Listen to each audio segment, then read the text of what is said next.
अपने आप को जलाने का उदाहरण है ये, अपने आप को तबाह कर देने का उदाहरण है। कैसे अपने आप को जला दिया, कुछ नहीं। प्रकृति सिखाती है बहुत कुछ।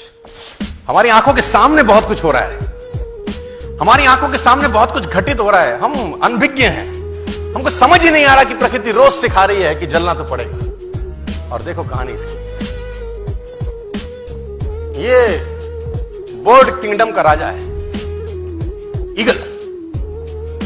प्रकृति रोज सिखाती है if you want to become eagle तो आपको जलना पड़ेगा। 70 साल औसतन उम्र होती है, 70 साल ईगल का उम्र होता है। लेकिन इसकी कहानी का ट्विस्ट क्या है, और वो ये है कि 40 साल जब ये हो जाता है तो इसकी जो चोंच है ये बेंड हो जाती है, आगे से सॉफ्ट हो जाती है, शिकार नहीं कर पाता। When he reach 40, इसकी चोंच बेंड हो जाती है, सॉफ्ट हो जाती है, शिकार कर करके शिकार नहीं कर पाता। इसके जो पंख हैं जिससे उड़ता है वो इतने भारी हो जाते हैं कि वो छाती से चिपक जाते हैं, इतने भारी हो जाते हैं कि छाती से चिपक जाते हैं, इसको उड़ने में तकलीफ होती है। इसके जो पैर हैं जिससे झपटा मारता है वो नाखून टेढ़े हो जाते हैं, कर करके 40 साल। अब इसके पास चॉइस है कि 40 साल के बाद मर जाए, क्योंकि उड़ सकता नहीं है, शिकार कर नहीं सकता, पंख भारी हो गए, उड़ना दिक्कत, शिकार पकड़ नहीं सकता क्योंकि पैर के नाखून खराब हो गए, और पकड़ भी ले तो चोंच से उसको मार नहीं सकता।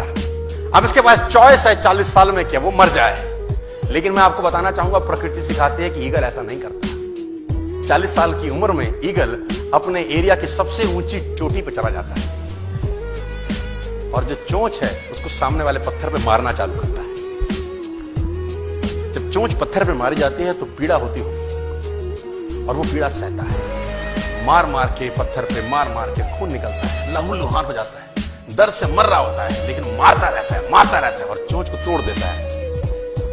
इसलिए तोड़ता है कि प्रकृति नहीं देगी, लेकिन वो जो तोड़ने का प्रोसेस है वो पीड़ादायक है। सेम कहानी है, जो पैर के नाखून रहते हैं उसको रगड़ता है शिला के ऊपर, रगड़ के तोड़ देता है उसको।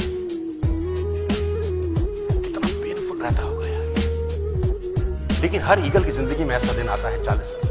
जैसे ही चोंच निकलती है, कहानी यहां खत्म नहीं होती, नई चोंच आती है, फिर वो उस चोंच से अपने परों को तोड़ता है, अपने जिस्म से अपना ही पर उखाड़ता है, क्योंकि वो पर उसके उड़ने के लायक नहीं रहे। भयंकर पीड़ा होती होगी, भयंकर। लेकिन इस प्रोसेस से हर ईगल गुजरता है अपनी जिंदगी में से, और 40 साल के इस प्रोसेस में 6 महीने के बाद वो एक नया ईगल होकर 30 साल और जीता है, 30 साल और जीता है सर। तो आहुति तो देनी पड़ेगी।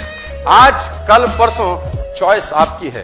मैं फिर कहता हूं, आज कंफर्टेबल हो जाएंगे तो जिंदगी अनकंफर्टेबल होगी, आज अनकंफर्टेबल हो जाएंगे तो जिंदगी कंफर्टेबल।